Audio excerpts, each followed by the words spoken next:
നമുക്ക് ഒട്ടുമിക്ക ആളുകളുടെയും ഫേവറേറ്റ് ആയിട്ടുള്ള ഒരു ഐറ്റമാണ് തയ്യാറാക്കിയെടുക്കുന്നത്. കപ്പയും പൂളയും, ഇറച്ചിയും പൂളയും, എല്ലാം കപ്പയും എന്നൊക്കെ പല സ്ഥലത്തും പല പേരാണ് ഇതിനെ പറയുന്നത്. അപ്പോൾ അതിന് വേണ്ടിയുള്ള ബീഫ് ആദ്യം ഒന്ന് വേവിച്ചെടുക്കണം. ഇപ്പോൾ ബീഫ് എടുക്കുമ്പോൾ ഈ ഒരു ഐറ്റം തയ്യാറാക്കിയെടുക്കുന്നത് എല്ലും കുറച്ചൊക്കെ നെയ്യും ഒക്കെ അടങ്ങിയിട്ടുള്ള ബീഫാട്ടോ എടുക്കേണ്ടത്. ഞാനിതാ നെയ്യും അതുപോലെ കുറച്ചൊക്കെ നെയ്യ്, ഒരുപാട് നെയ്യല്ല, കുറച്ചൊക്കെ നെയ്യ് കേട്ടോ. അതുപോലെ ഇതുപോലെ എല്ലുകളും ഒക്കെ എടുത്തിട്ടുള്ള ബീഫാണ് എടുത്തിട്ടുള്ളത്. ഇതൊരു 3/4 കിലോഗ്രാം ബീഫ് ഉണ്ടാവും കേട്ടോ. എല്ലിൻ്റെ ഒക്കെ വെയിറ്റ് അടക്കമാണ് കേട്ടോ ഈ 3/4 കിലോഗ്രാം, അല്ലെങ്കിൽ ഒരു 500 ഗ്രാമൊക്കെ ഉണ്ടാവുള്ളൂ. പിന്നെ ഒരു 8-10 വെളുത്തുള്ളിയുടെ അല്ലി, അതുപോലെ ഒരു ചെറിയ പീസ് ഇഞ്ചി, ഒരു 12 ചെറിയുള്ളിയുടെ തുട എടുത്തിട്ടുണ്ട്. അതെല്ലാം കൂടെ ഇതുപോലെ ഒന്ന് ചതച്ചെടുത്തിട്ട് ആ ഒരു ബീഫിലേക്ക് ഇട്ട് കൊടുക്കാം. പിന്നെ ഒരു സവാളയുടെ പകുതി ഞാനൊരു ബീഫിലേക്ക് ചേർത്ത് കൊടുക്കുന്നുണ്ട്. പിന്നെ അതിലേക്കൊരു 1/4 ടീസ്പൂണ് വലിയ ജീരകം പൊടിച്ചത് ചേർത്ത് കൊടുക്കാം. പിന്നെ 1/2 ടീസ്പൂണ് ഗരം മസാല അത് ചേർത്ത് കൊടുക്കാം. 1/2 ടീസ്പൂണ് മഞ്ഞൾപ്പൊടി കൂടെ ചേർത്ത് കൊടുക്കാം. പിന്നെ ഒരു 3 ടീസ്പൂണ് നിറയെ മല്ലിപ്പൊടി ചേർത്ത് കൊടുക്കാം. അത് കഴിഞ്ഞിട്ട് പിന്നെ മുളക് പൊടി ഞാനിവിടെ ഒരു 1.5 ടീസ്പൂണാട്ടോ ചേർത്ത് കൊടുക്കുന്നത്. ഒരുപാട് നല്ല സ്പൈസി ആണെന്നുണ്ടെങ്കിൽ ഒരു 2 ടീസ്പൂൺ വരെ ചേർക്കാം. ഞാൻ 1.5 ടീസ്പൂണാണ് എടുത്തിട്ടുള്ളത്. അത്യാവശ്യം കുട്ടികൾക്കൊക്കെ കഴിക്കാൻ പാകത്തിലുള്ള എരിവാണ് ചേർത്ത് കൊടുത്തിട്ടുള്ളൂ. അതുകൂടെ ചേർത്തിട്ട് ആവശ്യത്തിനുള്ള ഉപ്പ് കൂടെ ചേർത്ത് കൊടുക്കാം. പിന്നെ ഞാനിതിലേക്ക് കുറച്ച് വെള്ളം കൂടെ ഒന്ന് ആഡ് ചെയ്ത് കൊടുക്കുന്നുണ്ട് കേട്ടോ. നമ്മളിവിടെ സ്റ്റീലിൻ്റെ കുക്കറാണ് എടുത്തിട്ടുള്ളത്, അതുകൊണ്ട് തന്നെ അടുക്കി പിടിക്കാനൊക്കെ ചാൻസ് ഉണ്ട്. എന്നിട്ട് കൈ വെച്ചിട്ട് നന്നായിട്ടൊന്ന് മിക്സ് ചെയ്ത് കൊടുക്കുക. ഇതിൽ വെള്ളം ഉണ്ടെങ്കിലും കുഴപ്പമൊന്നുമില്ല കേട്ടോ. വെന്ത് വരുന്ന സമയത്ത് നമുക്ക് ഈ പൂളയിലേക്ക് വെള്ളം കുറച്ചുണ്ടെങ്കിൽ അത് നല്ല ലൂസായിട്ട് കിട്ടുള്ളൂ. അപ്പോൾ ഇതൊന്ന് വേവിച്ചെടുക്കാം. ഇതിൻ്റെ വേവ് എന്ന് പറയുന്നത് ഓരോ കുക്കറിനും ബീഫിനും അനുസരിച്ചിരിക്കും കേട്ടോ, അതുപോലെ ഫ്ലെയിമിനും അനുസരിച്ചിരിക്കും. അപ്പോൾ എൻ്റെതൊരു 9 വിസിലൊക്കെ എടുത്തിട്ടുണ്ടായിരുന്നു കേട്ടോ വെന്ത് കിട്ടാൻ വേണ്ടിയിട്ട്. അപ്പോൾ അതവിടെ വേവിക്കാൻ വെക്കുന്ന സമയത്ത് തന്നെ വേറൊരു പാത്രത്തിലേക്ക് നമുക്ക് വെള്ളം ഒന്ന് തിളപ്പിക്കാൻ വെക്കണം. നമുക്ക് പൂള വേവിച്ചെടുക്കാൻ വേണ്ടിയിട്ടാണ്. അപ്പോൾ അതിലേക്ക് വെള്ളം ചൂടായതിനു ശേഷം അതിലേക്ക് കുറച്ച് ഉപ്പ് ചേർത്ത് കൊടുത്തിട്ടുണ്ട്. എന്നിട്ടൊന്ന് തിളപ്പിച്ചെടുക്കാം. വെള്ളം തിളച്ച് വന്നതിന് ശേഷം നമുക്കതിലേക്ക് കട്ട് ചെയ്ത് വെച്ചിട്ടുള്ള പൂള ചേർത്ത് കൊടുക്കാം. നമ്മളെവിടെയൊക്കെ കപ്പയ്ക്ക് പൂളാന്നാട്ടോ പറയാറ്. അപ്പോൾ ഞാൻ അധികവും പൂളാൻ തന്നെയാണ് എൻ്റെ സംസാരത്തിൽ വരുന്നത്. അപ്പോൾ ഞാനിവിടെ 1 കിലോ കപ്പയാട്ടോ എടുത്തിട്ടുള്ളത്. അതിലേക്ക് ചേർത്തിട്ട് നമുക്കൊന്ന് വേവിച്ചെടുക്കാം. നന്നായിട്ട് വെന്തുടയുന്ന ടൈപ്പ് കപ്പയാണ് ഇതിലേക്ക് ടേസ്റ്റ് ഉണ്ടാവുക. ഇത് അതുപോലത്തെ ഒരു കപ്പയാണ് കേട്ടോ. അപ്പോൾ അത് വെന്തതിന് ശേഷം വെള്ളം ഊറ്റിക്കളയണം. അതിൽ വെള്ളത്തിൽ കട്ടൊക്കെ ഉണ്ടാവും, അല്ലെങ്കിൽ ചില പൂളയ്ക്ക് ഉണ്ടാവും ചെറിയൊരു കയ്പ്പ് രുചി. അതൊക്കെ മാറിക്കിട്ടാൻ വേണ്ടിയിട്ടാണ് ഇത് വെള്ളം ഊറ്റിക്കളയുന്നത്. അപ്പോൾ വെന്തതിന് ശേഷം നമുക്ക് ഊറ്റിക്കളയാം.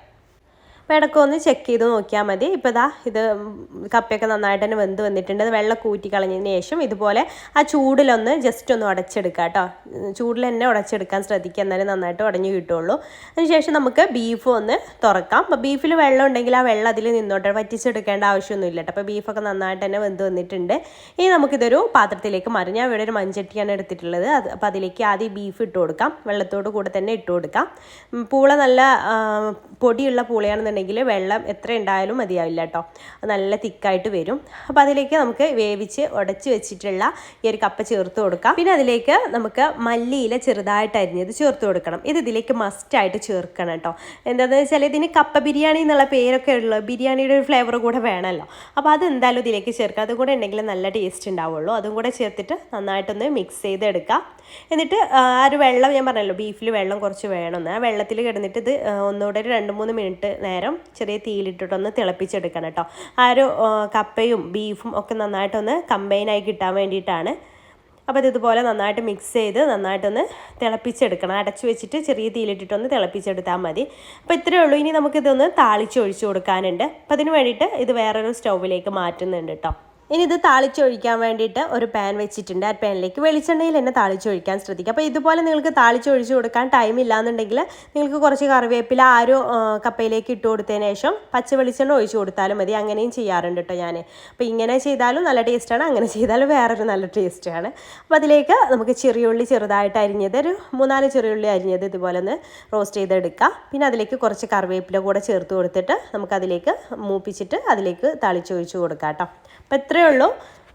ഞാൻ ടൈമില്ലാത്ത സമയത്ത് നേരത്തെ പറഞ്ഞ പോലെ പച്ച വെളിച്ചെണ്ണ ഒഴിച്ച് കൊടുക്കാറുമുണ്ട്. ഇങ്ങനെയാണ് കേട്ടോ ഒന്നുകൂടെ ടേസ്റ്റ് ഉണ്ടാവുക.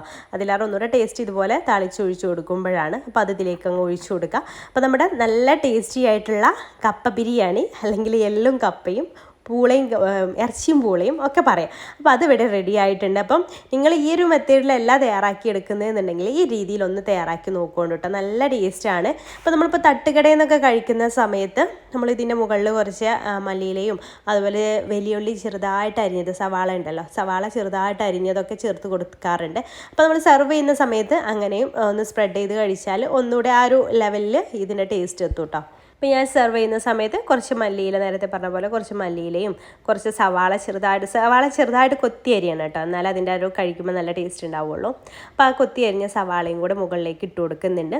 ഈ ഒരു മെത്തേഡിൽ നിങ്ങൾ തയ്യാറാക്കി നോക്കിയിട്ടില്ലെങ്കിൽ എന്തായാലും ഈ രീതിയിലൊന്ന് തയ്യാറാക്കി നോക്കുക. തയ്യാറാക്കി നോക്കിയവരുണ്ടെങ്കിൽ കമൻറ്റ് ചെയ്യട്ടോ. ഈ ഒരു മെത്തേഡിലാണ് നിങ്ങൾ തയ്യാറാക്കിയവരുണ്ടെങ്കിൽ ഇതൊന്ന് കമൻറ്റ് ചെയ്യാൻ മറക്കരുത്. വീഡിയോ ഇഷ്ടമായാൽ ലൈക്ക് ചെയ്യാനും ഷെയർ ചെയ്യാനും നമ്മുടെ പേജ് ഫോളോ ചെയ്യാനും മറക്കരുത്. അപ്പോൾ ഇൻഷാല്ലാ പുതിയൊരു നല്ലൊരു വീഡിയോ ആയിട്ട് നമുക്ക് അടുത്തൊരു ദിവസം കാണാം. താങ്ക്